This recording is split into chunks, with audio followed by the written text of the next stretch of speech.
All right. My name is Rich Schmidt. I'm here with Felipe Ramirez of Rose and Arrow. It's August 18th, 2020. We're on the backside of Parrot Mountain at Leglim's. That's our vineyard. Leglim's Vineyard. Awesome. High elevation, very rocky site. Leglim's. Thank you so much for joining us today, Felipe. Thank you for having me. First question for you, and kind of the most important one to get us started, is why wine? Why wine? Why not? It's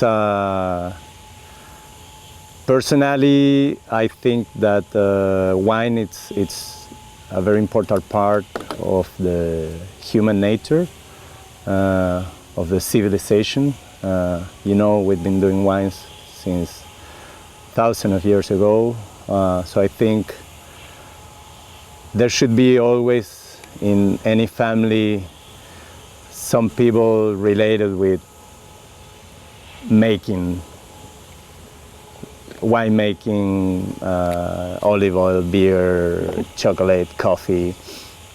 I think it's part of the nature, so I think it's something that comes very naturally for most of the people, except if you come from a generational family making wine, which is not my case.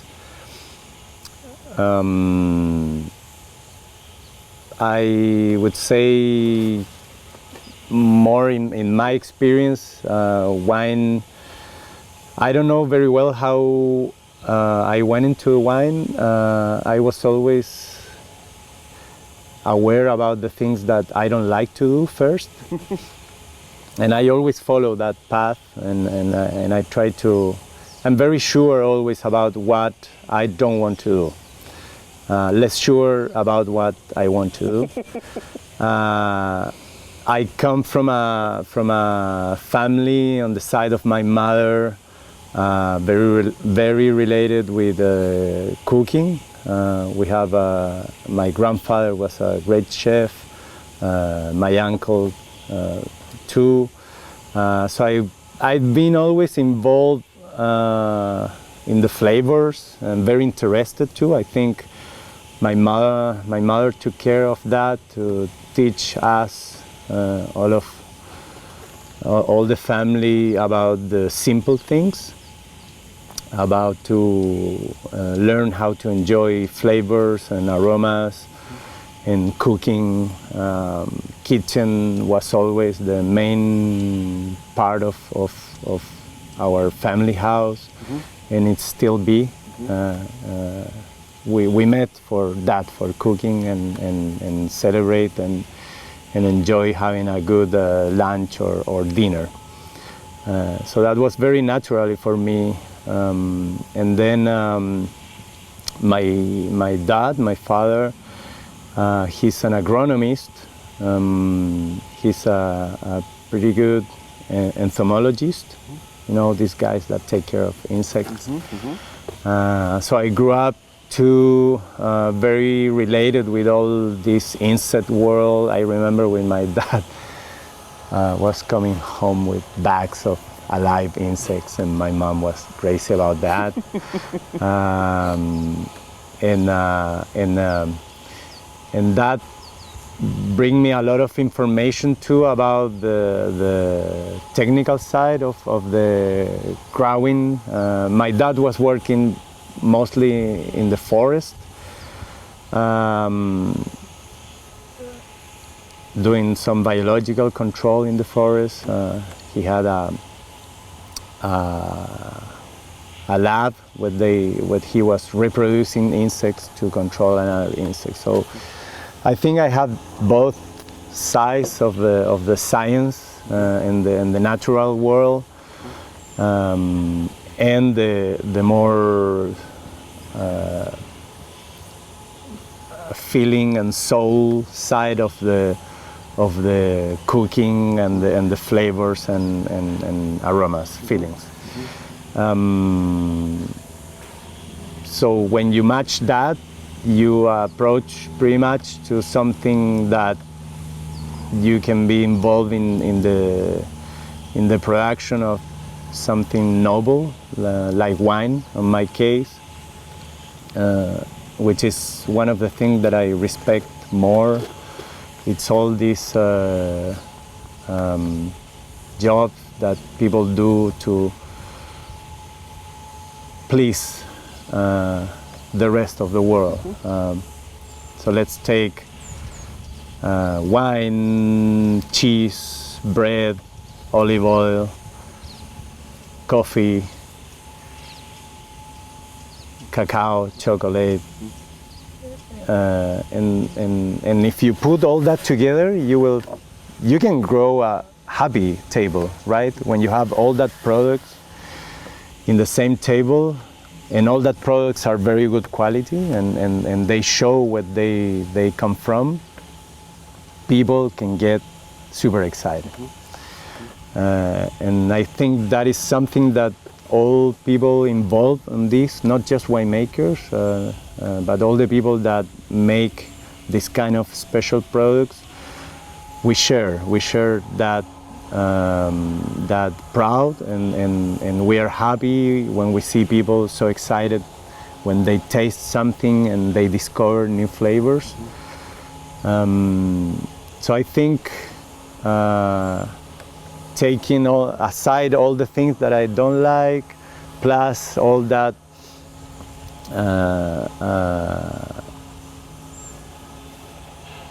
energy from my parents and from my family, I discovered this world. So in some moment I decided to study agronomy, and as my father did, and then through that I discovered the vines, which seduced me very intense, in a very intense way,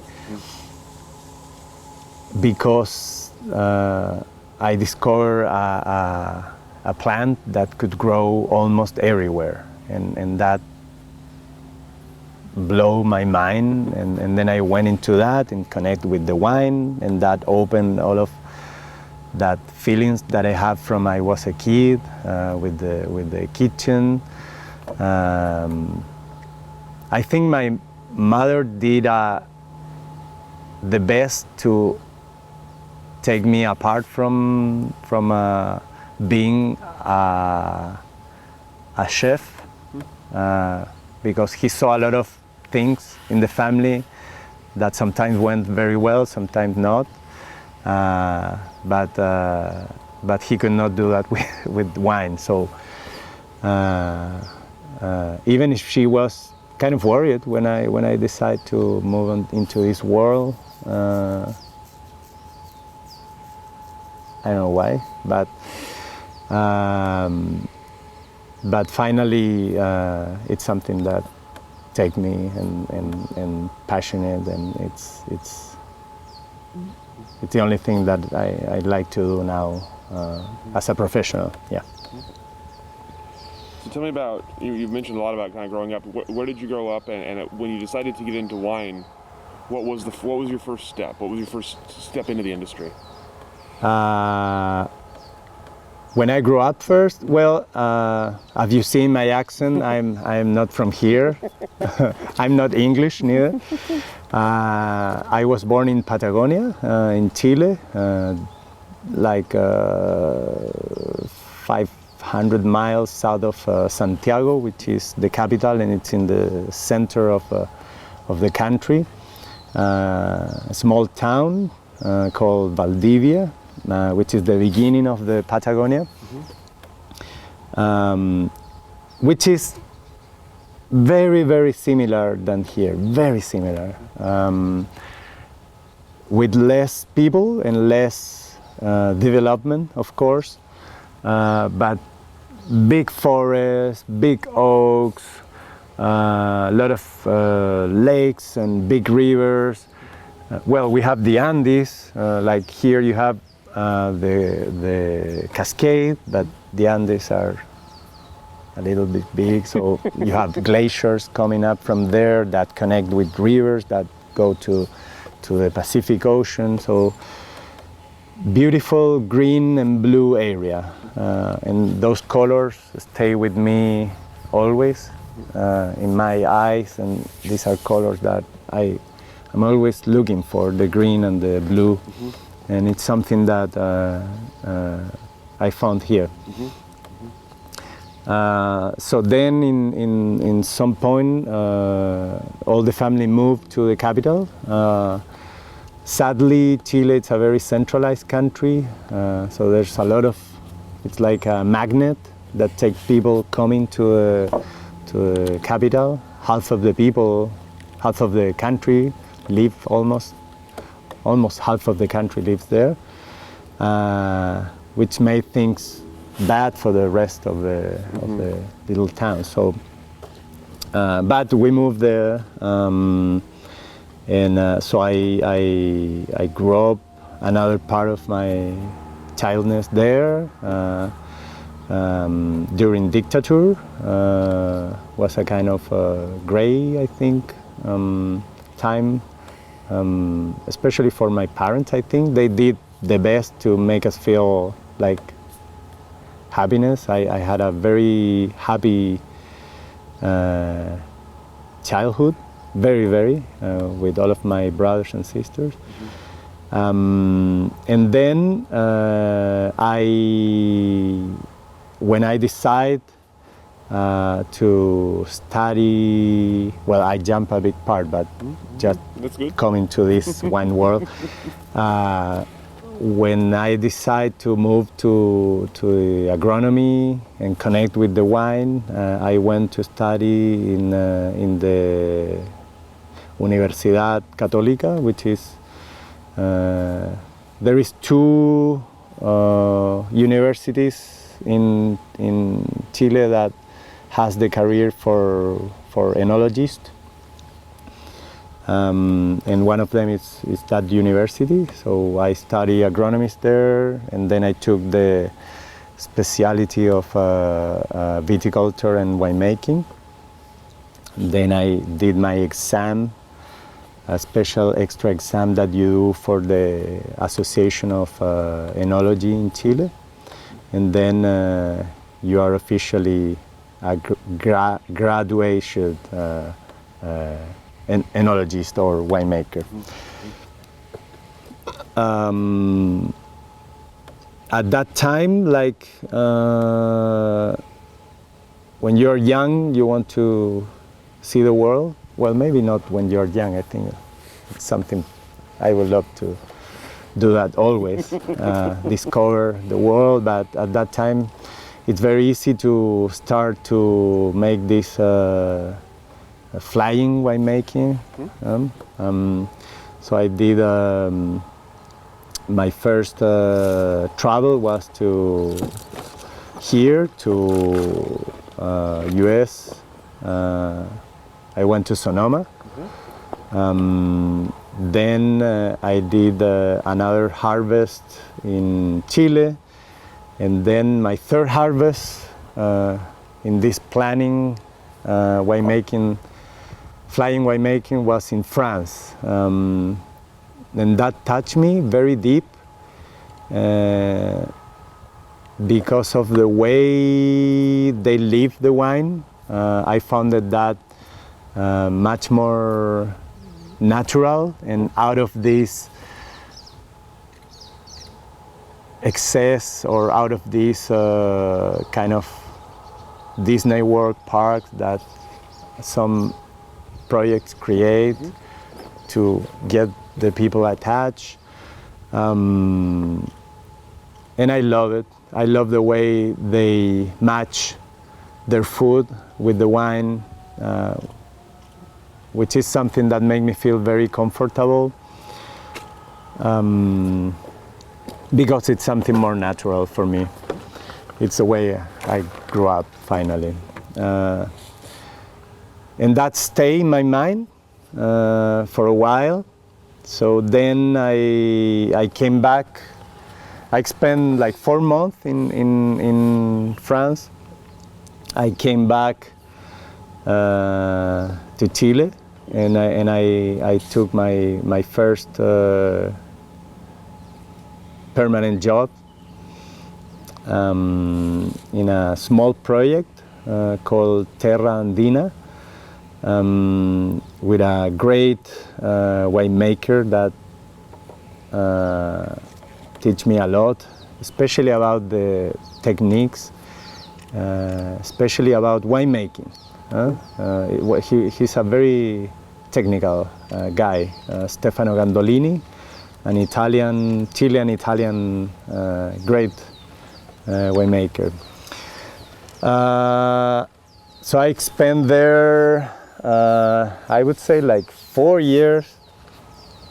So you know, when you're single and you have already a job, you can get some money apart. So I remember after 4 years, you have your money, and I remember that most of my friends, they was buying their first apartment. Was a good time for that too. And that's a moment when I decide to quit, sell most of the few things that I have, like my car and my drum, basically, and move to France and keep digging into this world. So I applied to make a master's degree in viticulture, winemaking and business in Montpellier and Bordeaux. So I was accepted for both. And I decided to go to Montpellier because it was more focused in the vineyards, which is something that you can very easily get far from the vineyards if you go very deep into the winemaking. And it's something that I think need to be changed or resolved, I think, especially in the New World. When I say the New World, I'm talking about out of Europe mostly, so here in US, Chile, Argentina, South Africa, and Australia, and New Zealand. Because there exists this separation of the winemaker and the viticulture, which is something that I really don't like. I think, and it's something that I've seen, especially here, very, very extreme. And I think winemakers need to go more to the vineyards, and viticulture need to go more to the wineries and drink more wine and get all that, because finally it's not about that. It's any decision you take at the vineyard, it's for the wine. We don't in a project you are not a grape grower. You're a wine grower, right? So any decision you take for the vines, it's something that finally will affect the wine. And that's what we do. We make wine. So any decision needs to be made considering the final goal, which is to make a great wine. And for that, you need to consolidate that team. So I consider myself more that. So I spend probably during the year, I spend more time at the vineyard than at the winery, because that's the main product. Wine, it's 99.9% grapes. So if you don't take care of that, you won't probably make it great. So coming back to the timing line, I decided to go to Montpellier because it was more focused in viticulture, even if they have a great enology school. I was already studying winemaking and viticulture, so for me was more a life experience more than something super new. I really wanted to be there and have the opportunity to taste wines from different regions, work with different people, see what is happening there. Finally, all these varieties has French names because they're coming from there. So someday I think you need to go there and work and have the whole experience, not just visiting as a tourist. Live the experience. So I would say that was very exciting and happy years. Come back and be again a student with more experience. It was great. It was great. I did great friends that still I keep. I work in beautiful places, especially in Côte Rôtie, in Alsace and Burgundy. One part of this program, one semester was in Bordeaux, so that was great too. So we had, as a student, you have open doors to go and taste the best from any chateau. They are super open with students to teach them, so that was a great opportunity. Even if my taste and my desire goes more for the Burgundy side more than Bordeaux, but it was great too. So it was fantastic, yeah. After those years, 3 years there, I really wanted to take all that experience and bring it back to my country, to Chile, and express that. I think this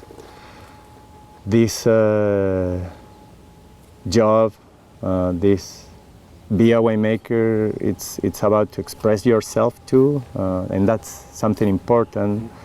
Try to find a place where you can express your feeling and your knowledge through the wine.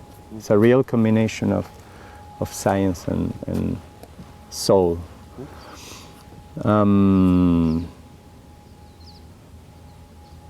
I don't know if it's because people like to blend the science with the art. I'm not sure about that. I could not compare never a wine with a great paint or a sculptor. I have maybe too much respect for the art.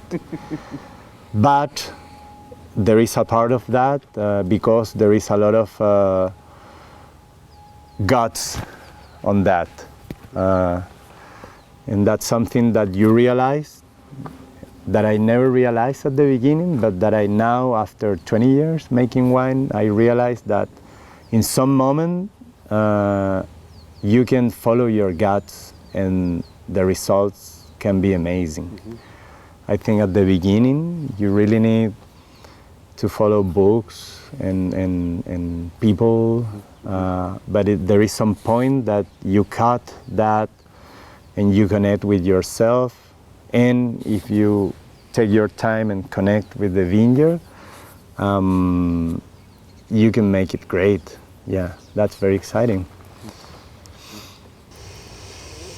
So I'm curious, before we move on in the story here, I'm curious, you have obviously a great deal of education, and you had kind of the break in the middle where you were, in school and then working and then back to school. I'm curious about how what you were learning compared to what you saw in the real world. How much of what you learned in school was directly applicable to your work, and how much of what you learned at work was kind of, like you say, the gut instinct and the kind of the art part of it? I think when in my first period of study when I went to the university in Chile. I was more into this science side. I was very open to learn and the technique and keep things perfectly. A lot of numbers, because I think you have that, you're involved in that world, and you have, at least me, I feel the pressure to make it good, you know. I was lucky that my parents paid that education for me, and that's another thing that I feel very lucky. I know that it wasn't easy, especially for my father to keep 4 students at the university at the same time, because we are 4 brothers and sisters.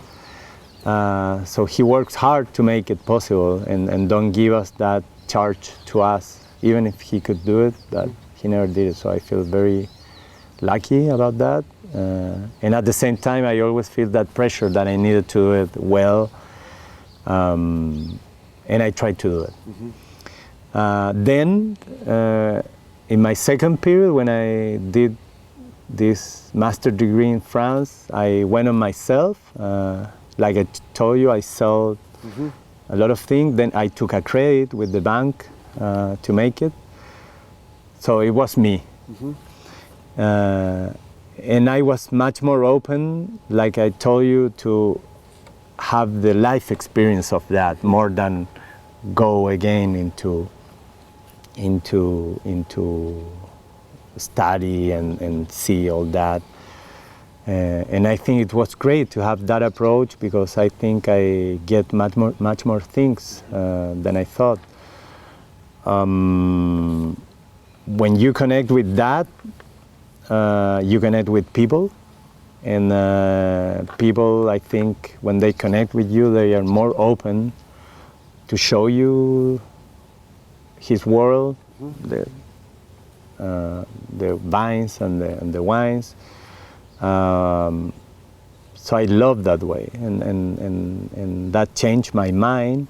It was more easy for me because I have already studied, so all that technical part was, I was not worried about that. So it was more about connect with the wines and the people and the food, which is finally what it's the most important thing. So I think it's important, especially I think all the technique and the books and the numbers came in front when you have problems. That's when it's important, when you need to resolve things. So I love to work a lot in prevention, like trying to not to have problems, taking good decisions. So I don't need to consult that and resolve that. Even if every harvest is different, you know, every harvest you have different problematics. Every vineyard has their own problematics. When you are in a very rocky vineyard like here, you have some problems. When you are in a more deep soil, you have another problems, like the opposite. And then you need to have I think it's have a good base, technical base, make things much more easy. But I would say that in the other side, if you're enough sensitive and open and smart, you can do it too in the other way. And you will learn through your mistakes. And we came back again to this combination of things, the science and the soul or the art side of this métier. So I think it's important. It helps you make things more easy, But I always believe, and especially now, that you need to have balanced that with your guts. And for that, and to connect with your guts, that's another story. It's more a psychological thing. You need to know yourself, and that takes time. And for each person is different. Some people, they get very well with themselves very, very young. Some other, they need more time. So that's how I see the thing. Absolutely.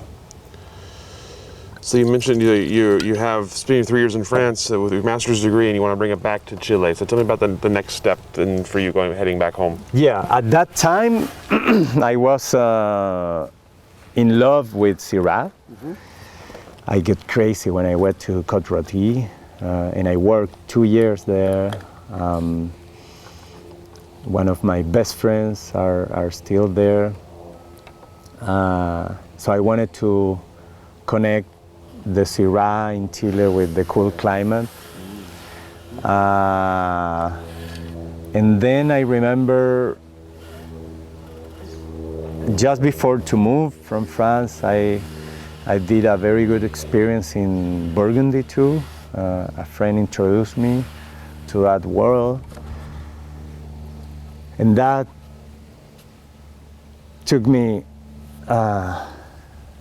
took something from me, put something there, stand by,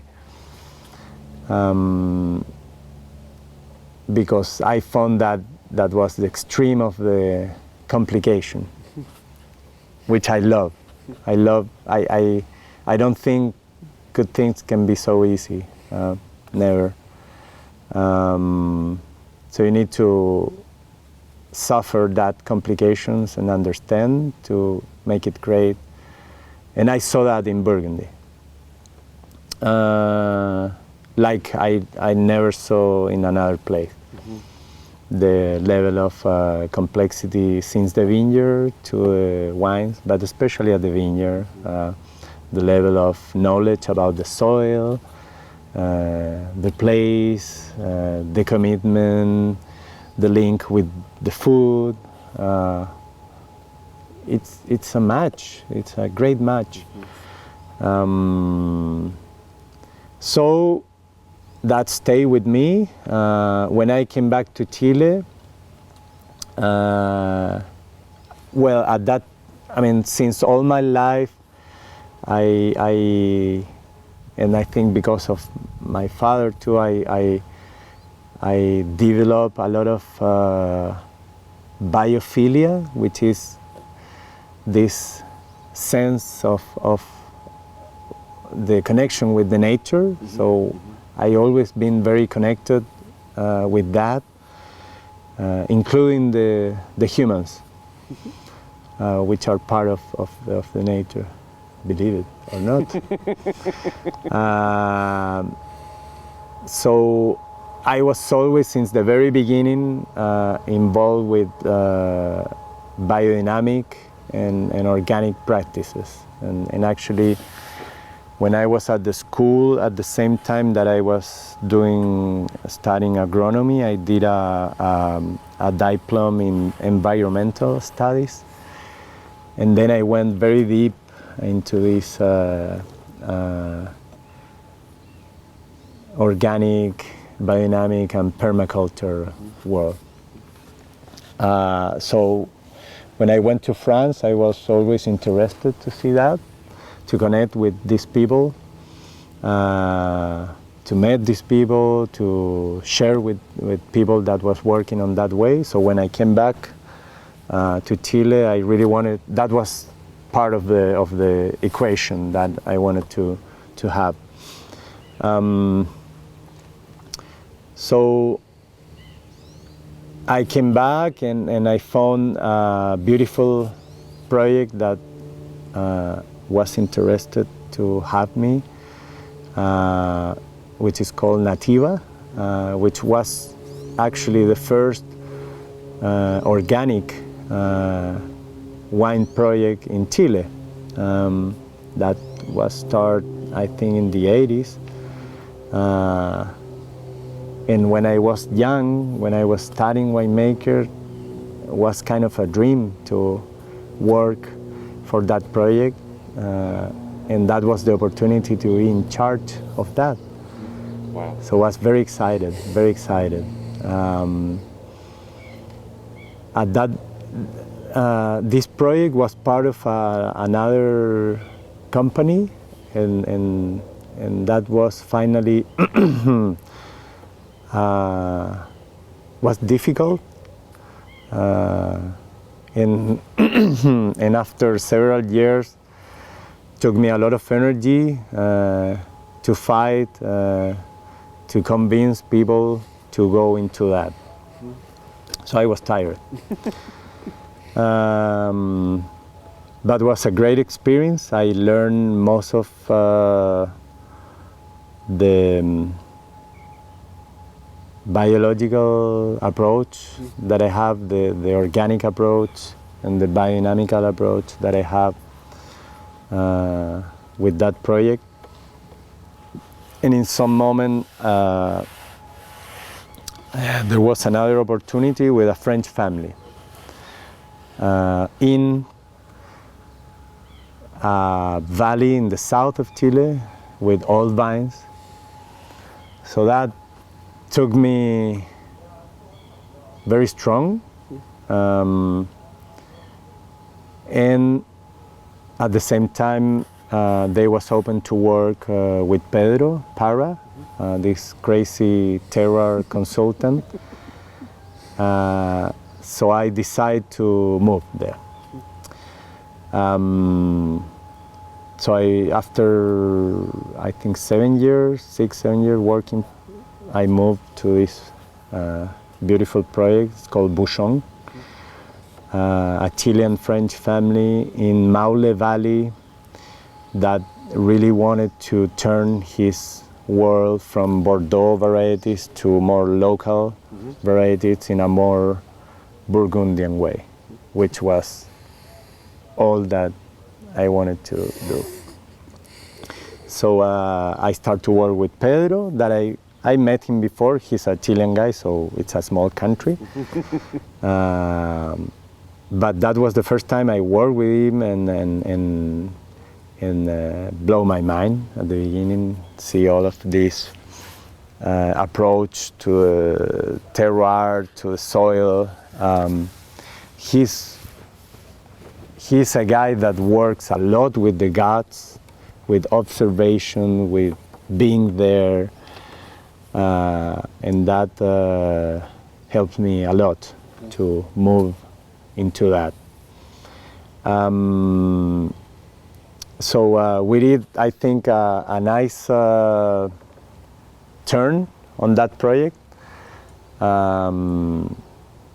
I think everyone was super happy.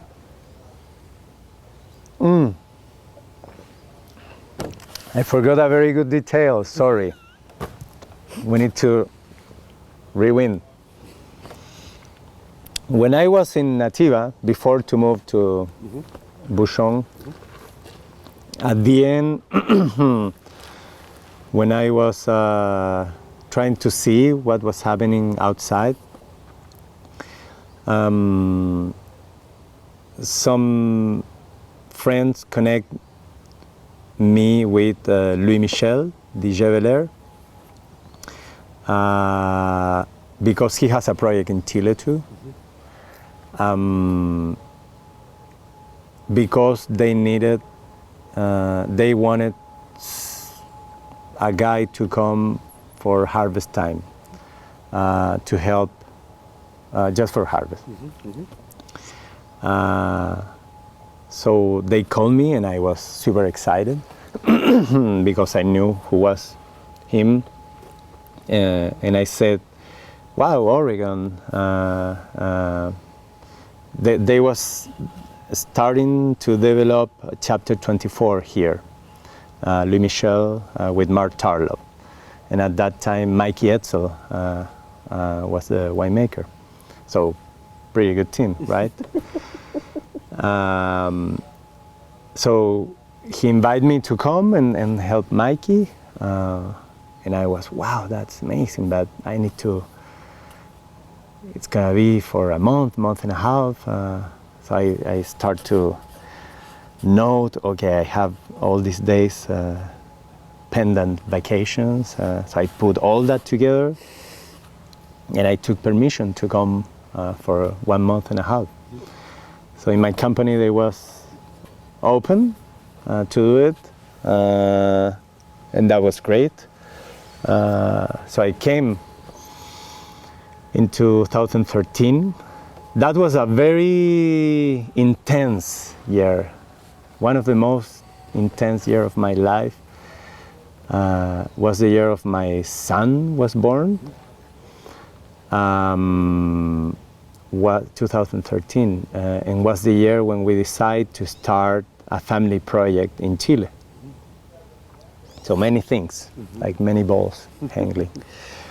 And I was saying yes to everyone because I feel it. I don't know, was the excitement maybe to have a child. I don't know, that year was a lot of adrenaline. But that inspired me a lot. So I said, yes, I want to come. And I came without knowing very much about Oregon. I knew that was Pinot Noir, cool region. Louis Michel, Mark, and Mikey, that was enough for me to take the risk at the job, with the family, with everything, and come. And it was great. And I fell in love of Oregon. So it was such a great experience. I came, I think like 6 weeks. I connect with all the guys here. For Louis Michel, it was very important to have someone that speaks French here. So that was one of the main reasons. It was a great experience, and it was great. I learned a lot with the whole team, with Mikey, with Mark, with Louis Michel. It was just great. So I came back to Chile very happy. It was a refresh, and that actually helped me to decide to move on from Nativa. So coming back again,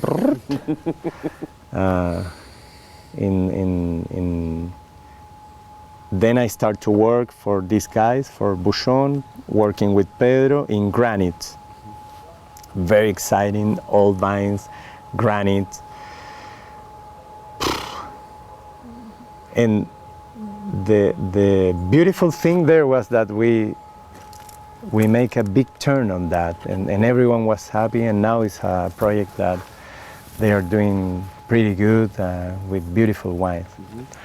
The only problem that was 2 years after I received the call from Mark Tarlov, from Louis Michel, saying that they needed a person to in charge of the project. Because at that time Mikey was moved to Beaufrere. And I was like, oh my God, why now? Why not 2 years ago? And it took us a long time to decide that, because it was not just me, it's a family decision. It took us, I don't know, maybe half year to decide that.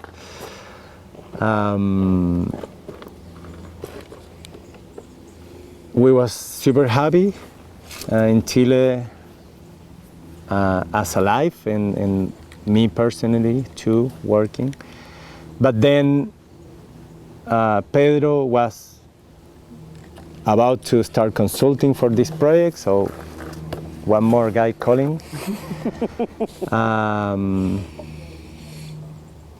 So we decided to do it because of the project and as a family experience. And it's something that I always wanted to do, because I I lived that when I went to France, and I think one of the best, maybe the best gift that you can give to your family and especially to your children, it's open another culture.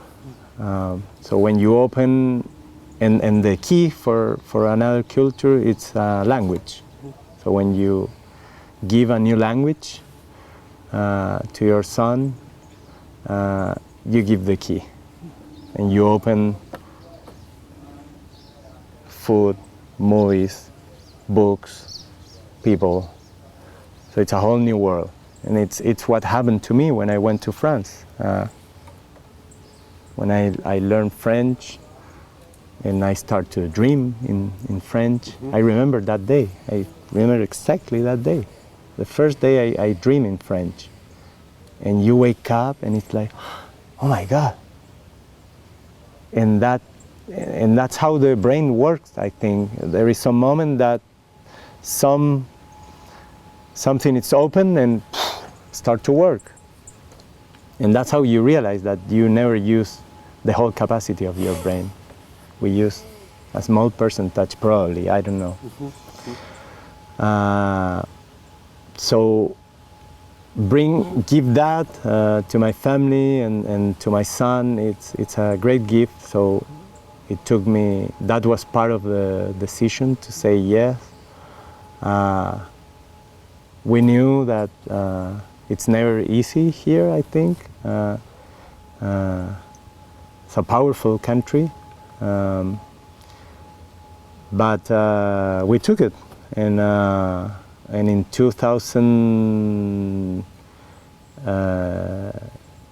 end of 2015, I said yes, and we moved in 2016 here, like beginning of summer of 16, and here we are after 4 years, living the experience. It's an adventure.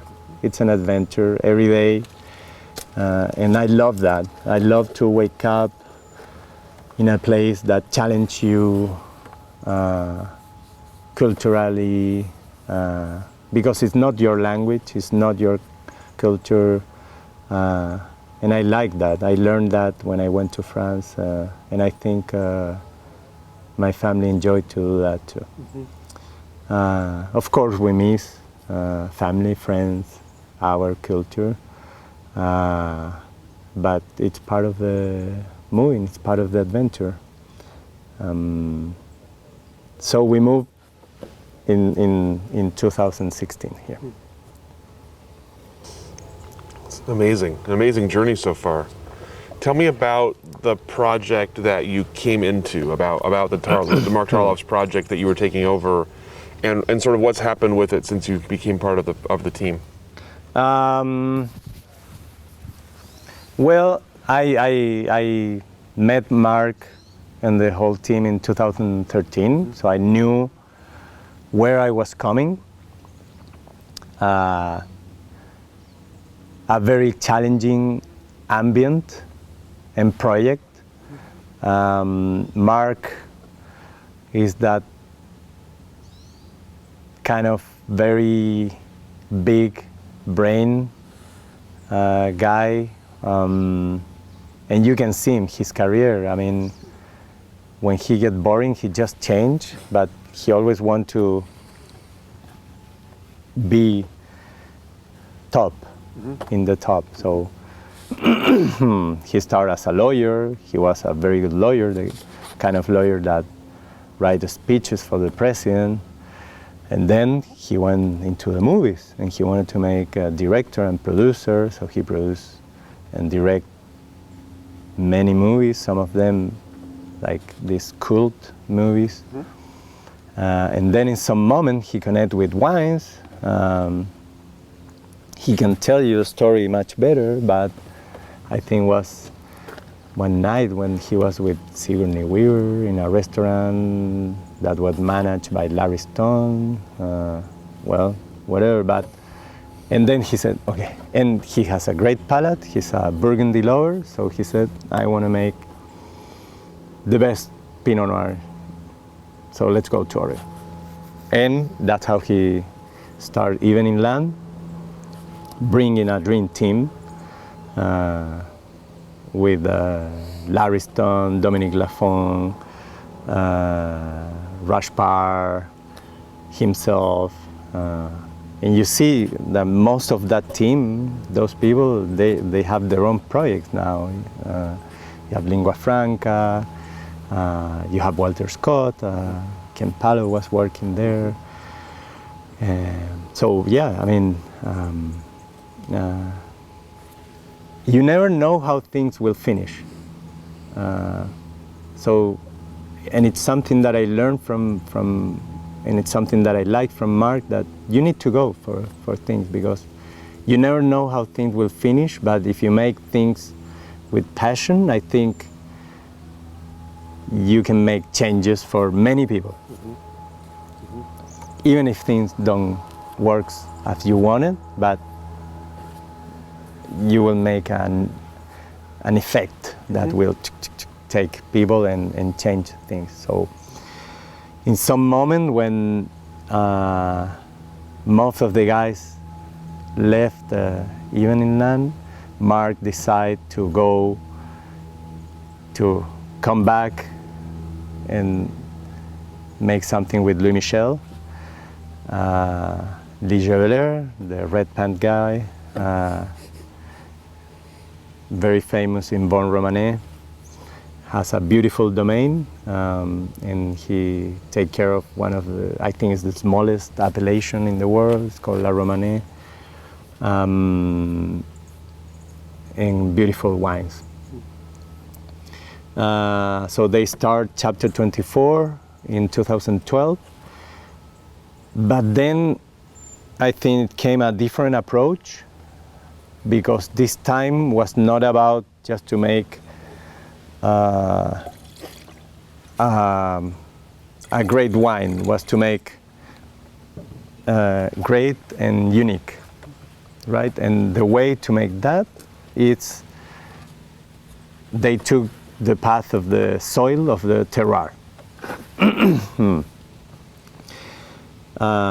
which is probably something easy for people coming from Burgundy, because they know how to work that very well.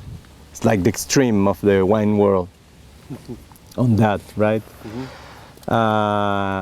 So the first two wines, to trying to explain the valley in a very simple way, was Fire and Flood. So let's tell about the valley. The valley is a volcanic valley. Basalt mainly is the rock.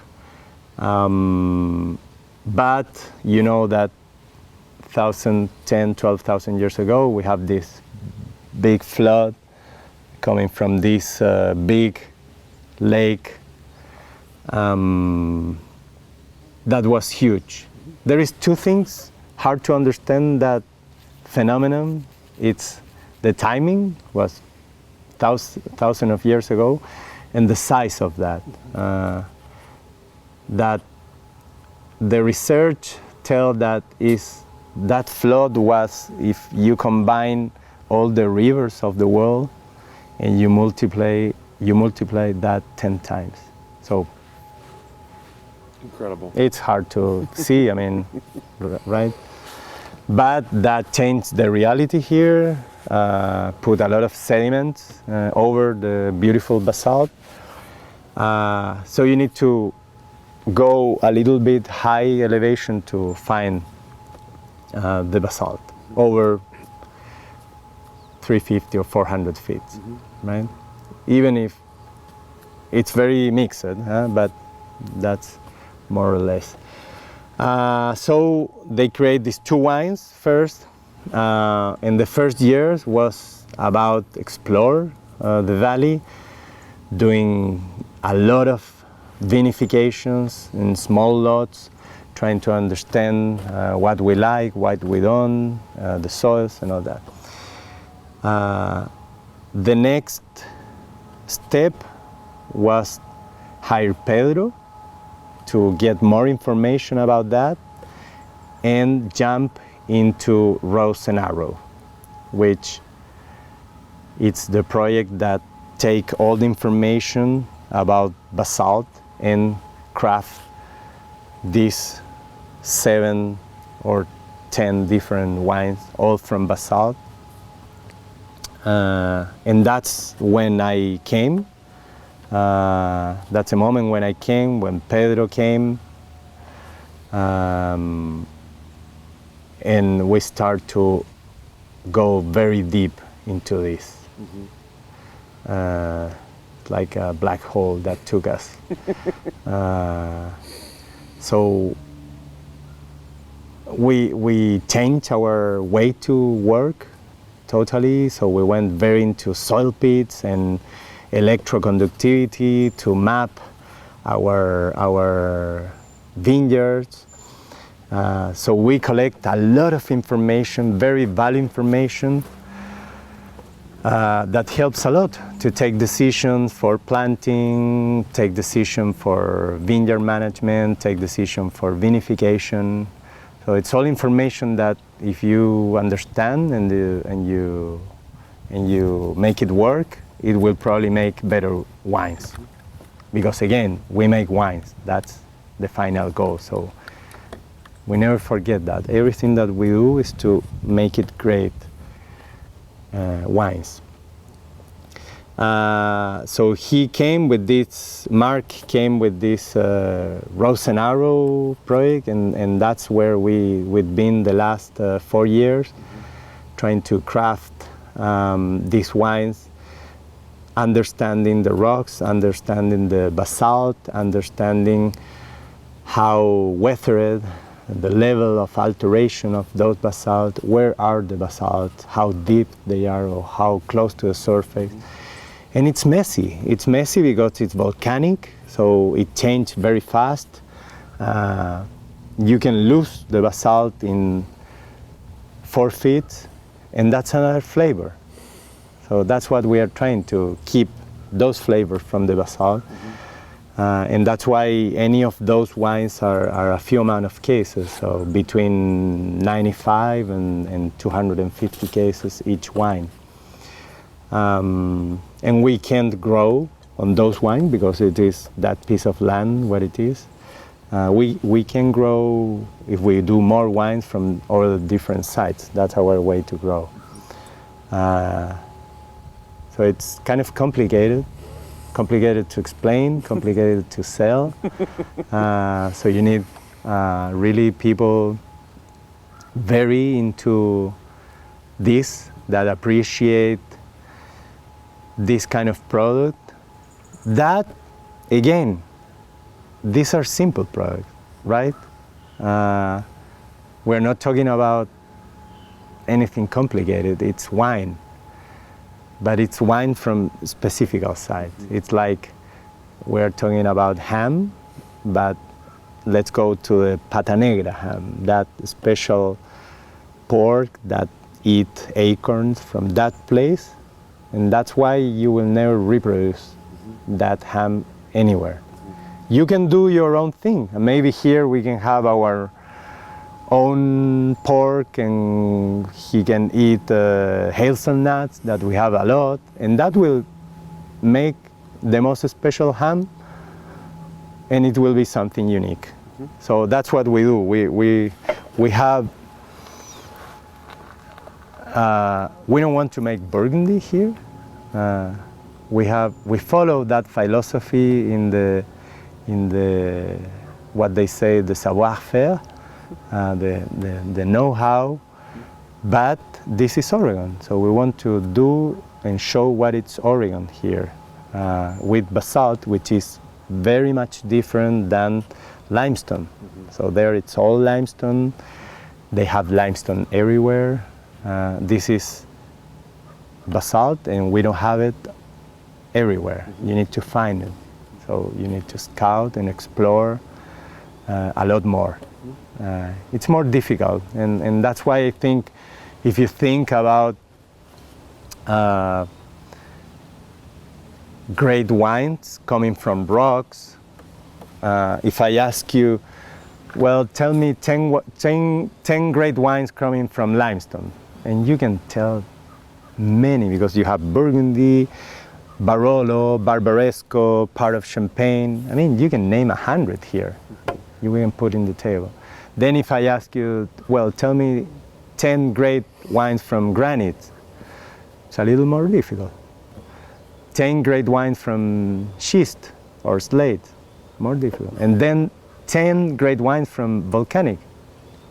So it is, in these planets of rocks, is the smaller one because it's the most difficult one.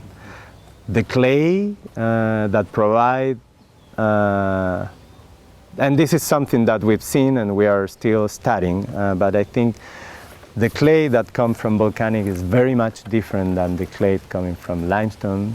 It's another quality that makes things more difficult. So it's a nice fight, and we fight for that, yeah. And that's our trouble. On the way in today, you showed me the soil pit here and what's going on below the surface. So I'm curious, with all the work that Pedro does, and with all the work you do scouting locations, what is it you're looking for in locations? What is it that excites you about a place that might be able to showcase something unique within basalt? Well, we get very excited with basalt. We are very excited when we find rocks.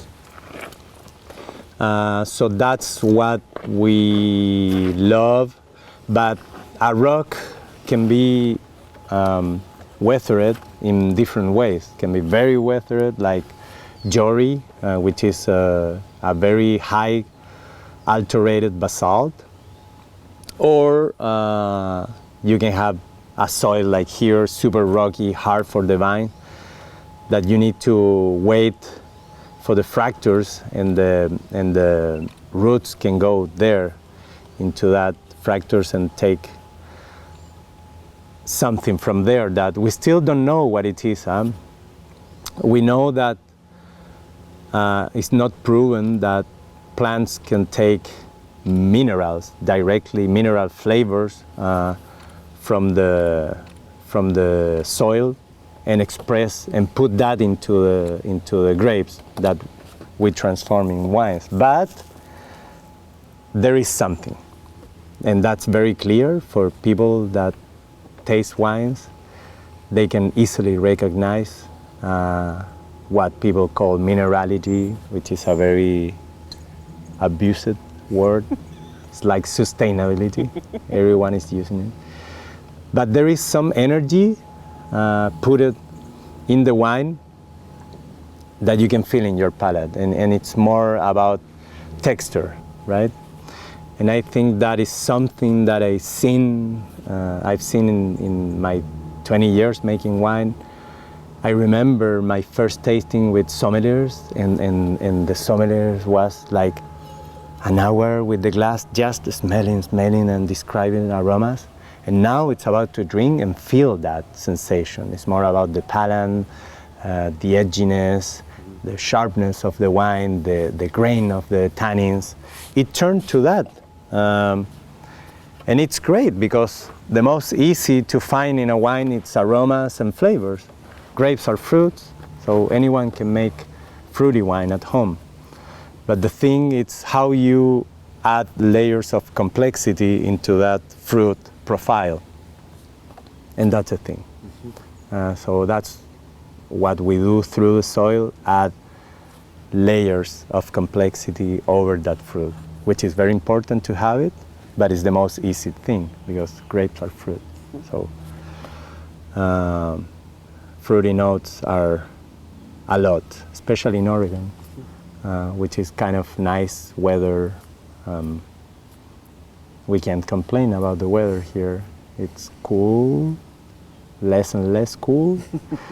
Every year more dry, so make things easy in terms of mildew and botrytis conditions. It make it easy for people that want to work organic or biodynamic or both. So yeah.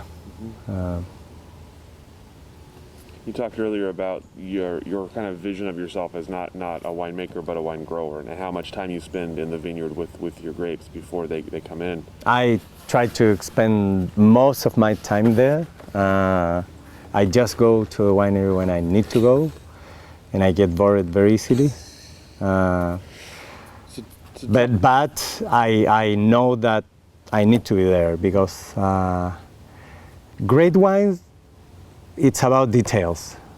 And if you start making a list of details that you can take care, there is more than 1,000. And you will never could take care of all the details, but you need to try to do the maximum you can. And these are small details, so any of those details by themselves will make a change in the wine. But 10 details, yes. So sometimes you say, well, why we will do this? People won't see this. Yeah, they won't see it. But if you do that, and that, the wines take another step, and another step, and another step. So I like to take care of all of those details in the winemaking and at the vineyards. At the winery, probably it's less exciting because it's more certain.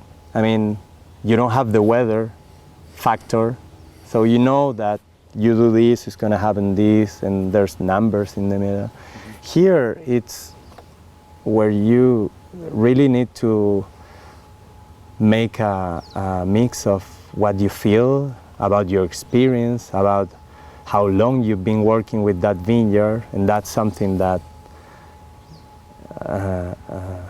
give you a lot of information, and be very open, very connected with the place and observe it, because you can grab a lot of answers from there. That can be even helpful for take winemaking decisions.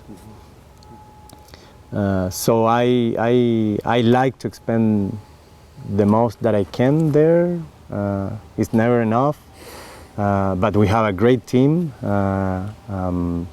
We have Netanya Welch that manage all the vineyards, and she's been with us the last couple of years, and she's doing a great job, and I think we make a very good team.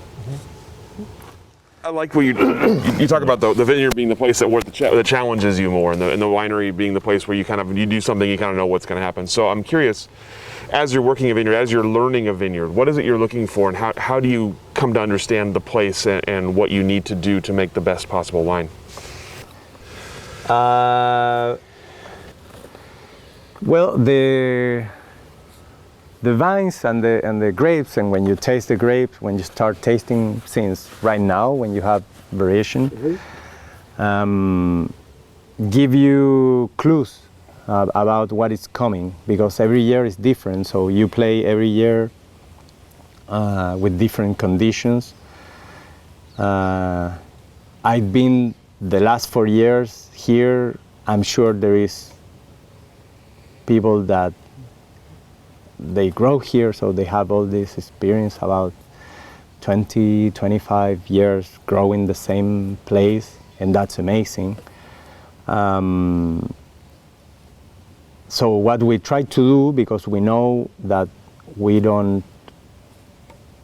haven't been here many times, but that's why we try to get a lot of information from the vineyard. So for that we do the electric conductivity, we map our vines with that, so we know where are the rocks, we know where are the other sites with no rocks. Then we go and dig, and we do a lot of soil pits, we bring Pedro, and it's an improvement of information, because every year we are trying to bring more people to work with us, not constantly, but for the days when we are doing these soil pits and we bring Pedro, last year was amazing. I remember that view. I was there watching a soil pit with 5 PhD inside, and that's crazy. And that's Mark Taleb that loved to bring all these people. So there was Pedro, which is a doctor in terroir from Paris. There was a doctor in biologist. There was a doctor in bioneurologist. There was a doctor in geology. So we brought 2 geologists, one that was more field geologist and the other was chronogeologist, so the one that take care about the ages of. And I was just noting, following the conversation, and I got such amount of information. And then when you process that, you start to understand why that part of the vineyard worked that way, why the other part of the vineyard works another way. So then you can take decisions about pruning, working the soil, growing, cover crops, many things, even for vinification. So I think the most important is try to do that, is try to get most of the information you can, and that's unlimited. You always can get more. It's unlimited information because we don't know exactly what is happening. What is happening under the soil is very uncertain, but you need to go and dig and watch. You don't need to bring an expert. You can watch, and if you watch a lot of different places, a lot of soil pits, you will start to calibrate and think and have conclusions. So that's the way we try to do. Bring people, help us, get information, process that, and apply that. Because finally, it's all about to know better your place and help that place to express. That's what we do. That's what I try to do. That's how I see this job, is try to help to express the place, not try to be there in the wines. There's a lot of ego in this wine world, since owners of wineries with winemakers and viticultors, and there's a lot of ego there because there is an important factor of the terroir, which is the human impact, right? So if you want to talk your vines, you need to try to find the way to do your human impact, but under the way. And this is the most difficult, because it's very easy to go a little bit far and you will be there in the grapes or in the wines. So that's the harmony that you need to follow. We always, with Pedro, we love music, we love jazz, and we always talk about that, about rhythms. And there's a lot of rhythm on this. So you need to know how to play the rhythm. If we have the same partiture, which can be the grapes, and I give it to you, and I give you an instrument, and we have the same instrument, and I play that partiture and you play that partiture, it's gonna be a totally different, right? So that's it. So you need to find the way to play that partiture in a way, in the most beautiful way. You can make your change on that partiture, right? And play finally your own music, or you can play really the original music coming from there. And we are more on that side. I'm not saying that one side is better than another, but we enjoy more that, come back to the original and express that. You talked about from the very beginning with Mark Tarloff's project that the goal, everything's about the wine. Everything's about making the best possible wine. Every decision you make is about making the wine the best it can possibly be. That seems like it comes with a bit of pressure as the winemaker to, like you say, to do the right thing just enough, not too much.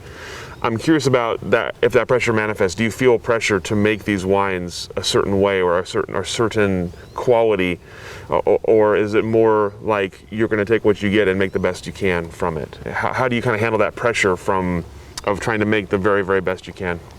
Well, the pressure is there, and I think it's that pressure exists for any winemaker that is in charge of wine production. Because finally, what most of us do is manage money from other people, right? So we are responsible of that. If we fail, it's not our money. I'm talking about as a winemaker employee. Mm-hmm. It's not the case when it's your project. Mm-hmm. And it's something that I see that when you have your own project, you're open to risk much more because it's your thing. Mm-hmm. But if you're responsible enough, you will try to risk until the moment you don't want to lose anything, right? Mm-hmm. The good thing on this project is everyone is open to risk. So I can go very far on that. Everyone understands that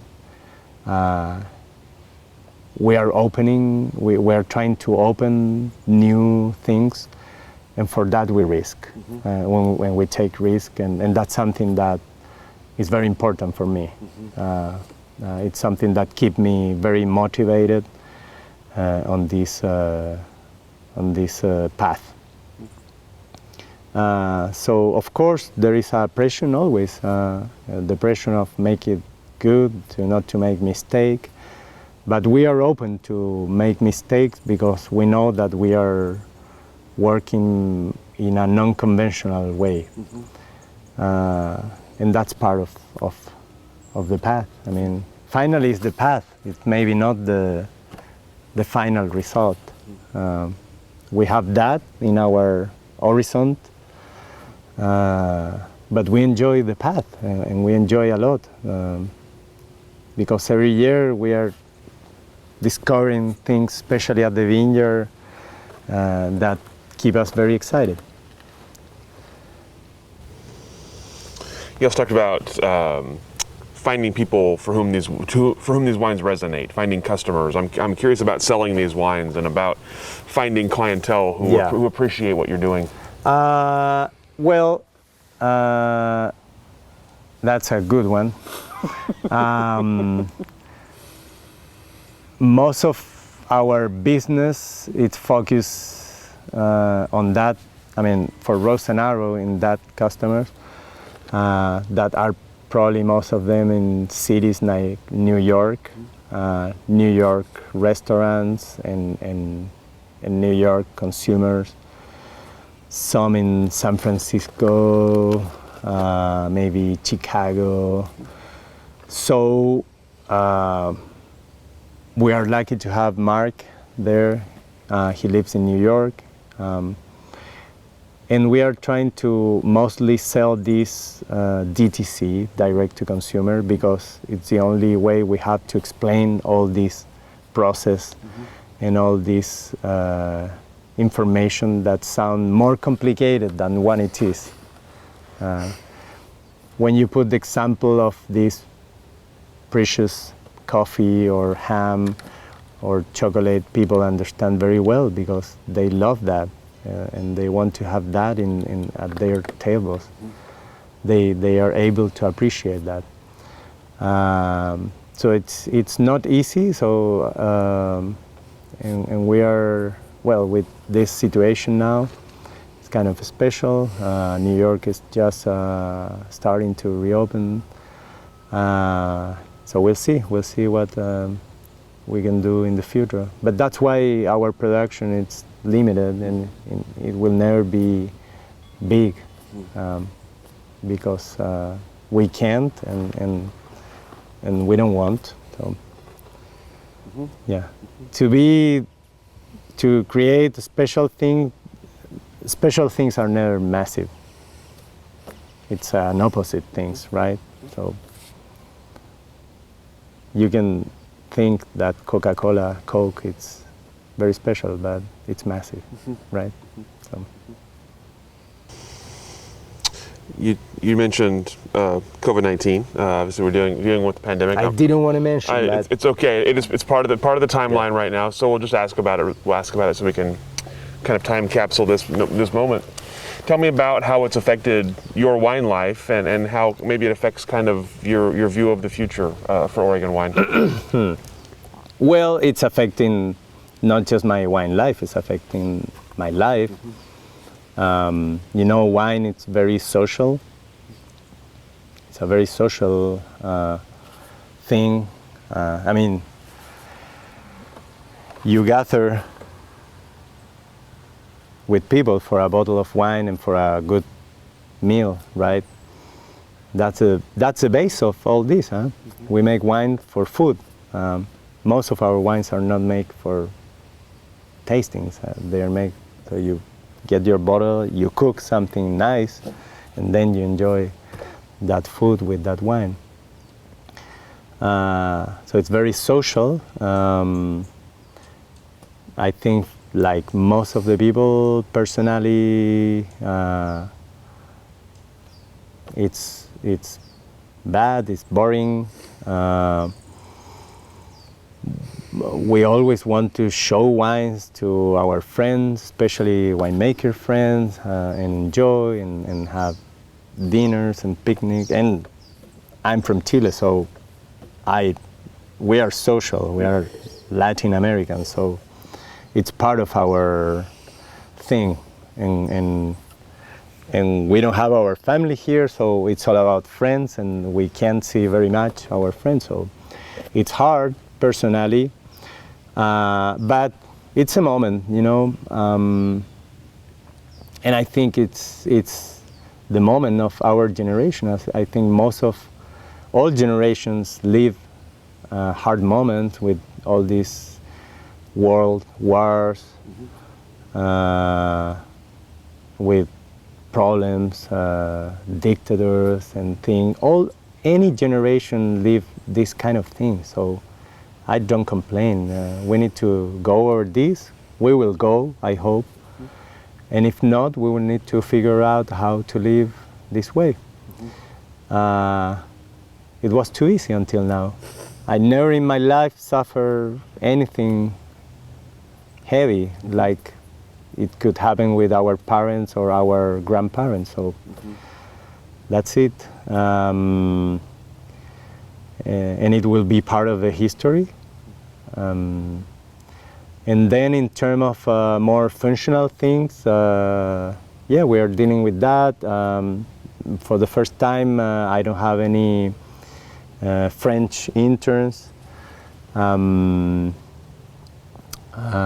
So that changed something more personally for me, because I was doing most of my harvest speaking French, and that's something that I like. But yeah, I mean, we are all, I think, talking with other wineries and trying to find ideas and try to create protocol for this coming harvest. But finally, nature don't stop. You know, we have the vines, they are growing, they are having variation now, they will ripe in a month, the grapes will be ready, and we will need to pick up and transform that in wine. So we need to move forward. Yeah, that's the thing. Yeah. Any of these will change flavors or the way we want to make the wines, yeah, or grow the vines. Yeah. You talked about kind of falling in love with Oregon pretty quickly on your first visit here. I'm curious what your impressions of the industry were compared to other places you'd worked, and what the Oregon wine industry looks like to you now after having been here a few years. Yeah, well, my first impression was how I was very impressed about how boiling was the industry here. I'm talking about 2013. Boiling. I mean, you've seen all these new wineries with new equipment, a lot of young vines, but everything very well performed. You know, like wineries with pretty good equipment, some of them fancy, but basically very good equipment. And same as the vineyard, very nice vineyard. I was impressed about not to see vineyards, a lot of vineyards in the flat area. Mm-hmm. So that is the first thing that told me, okay, these guys start higher in the level, because you can see even old vineyards are planted in slopes, in more high altitude, and that's amazing, because normally what you see, even in California, that a lot of vineyards in the flat, low area, which will never be something very special, to be honest. So here, I think the level, and I think it's something that it's part to be a new wine region in the world. It's that you can learn from other places, so you can start a little bit high in your decisions. So a lot of good decisions with rootstock, and a lot of people. Another thing that impressed me a lot was all that discussion about clones that I don't understand very well, because there is a couple of things more important than clones, like rootstock today.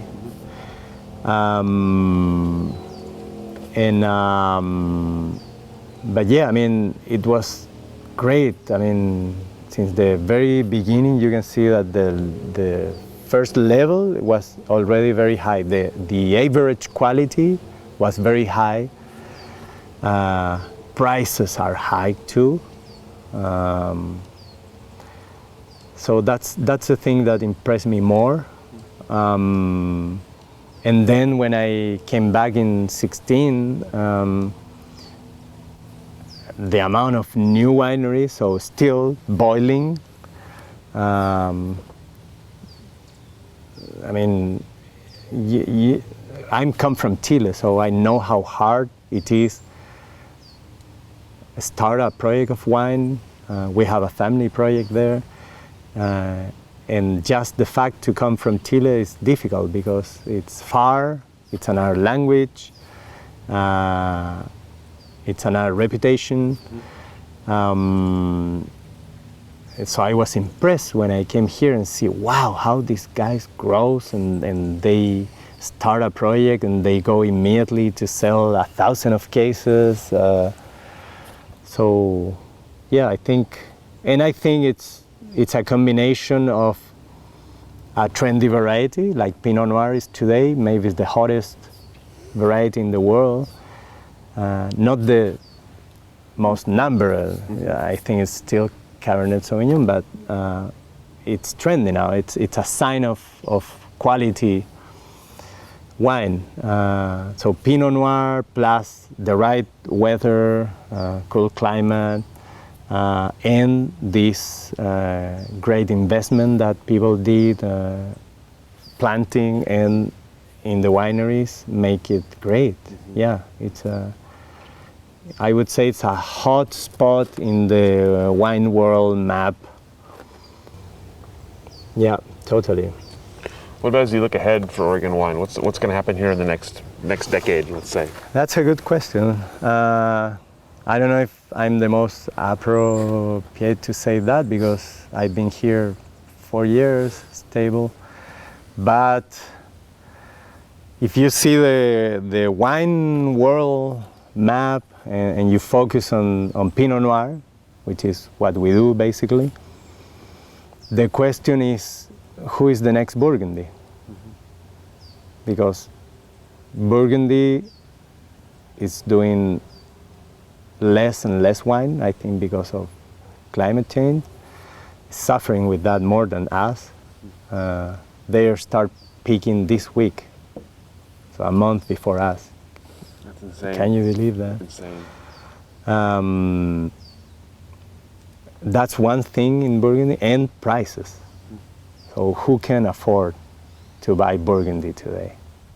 Students can't. Regular people can't. So I feel that it's going to be more and more something very, very much for a cluster of people. So who will be the next Burgundy? The next great Pinot Noir that can offer on that range from $20 to $100 bottle.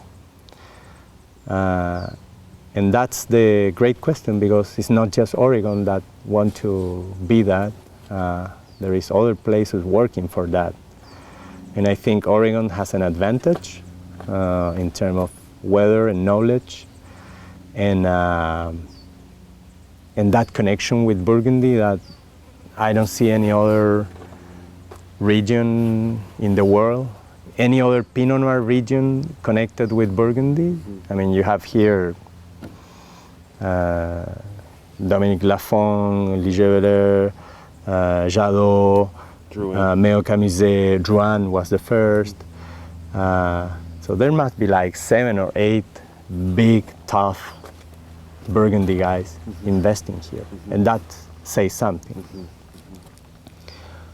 But at the same time, I feel that if we just stay in the plan of we make great wines, it could come another region and make his move and find limestone with Pinot Noir, which is a good match. Climate is changing. Canada is starting to do things. You have other region in South America, very south, in Patagonia, has good things. So I think we need to work for that as a valley and try to improve that, and don't stay convinced that I'm making the best wine, I'm making the best Pinot Noir, because it's not true.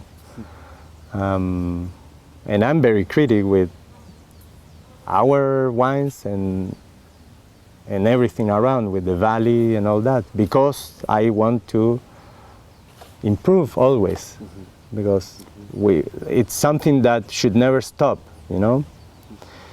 Because today it's easy here. You have Pinot Noir, you put Pinot Noir Oregon, and you will sell. But we should not stay there. We should try to go to the next step, and is to connect places, rebuild AVAs, which are huge. I can pick from the same AVA with 3 weeks, 4 weeks of difference. So, and you find all the soils in all the type of soil in one AVA. So we need to rebuild that and go more specific, little by little. But it can be so easy, because then it will come another place and take that Pinot Noir post from a Burgundy. Yeah. So that's how I see a little the challenges for the region. Absolutely. What about as you look ahead for yourself and for your Rose and Arrow project and for your own personal project? What's the next step for you, and what are you kind of looking ahead towards? Ooh, I don't know. I don't know what's the future take us. We are very excited with this project. I feel that we can still improve. The moment I feel that we can't, it will be maybe the end for me, unless they are not happy with me before, but I don't know. But I don't know. I don't know what can happen. Today we live uncertain times in the world, plus I think it's an uncertain time in the country, plus that. So it's hard to say that. I'm trying to think a little bit less long term at this moment. So I'm connecting more and more with harvest time now. But I hope we can make it great. Yeah, I hope we can bring all of our guys again, bring Pedro here, and the geologists and the biologists to understand better that and have more information for me to make the wines. Same in Chile, same situation, very similar than here, kind of COVID plus social crisis. So there is many things to go through beside the wine, which are important too. So kind of, I don't know. Absolutely. That's all the questions that I have for you. Is there anything I didn't ask that I should have? Anything we didn't cover today that we should have covered? I think this was a pretty good one. Actually, it took me a long time ago, so I appreciate a lot that. Thank you for reminding me all these things, and I appreciate a lot your project because I appreciate a lot the history in general. Sure. It's important to understand the past and make better the present and the future. Yeah. Absolutely. Thank you so much. I appreciate that. I appreciate your time, your wonderful wine. Thank you, Rick. Thank you so much, and we'll let you off the hook. Yeah. All right. Thank you.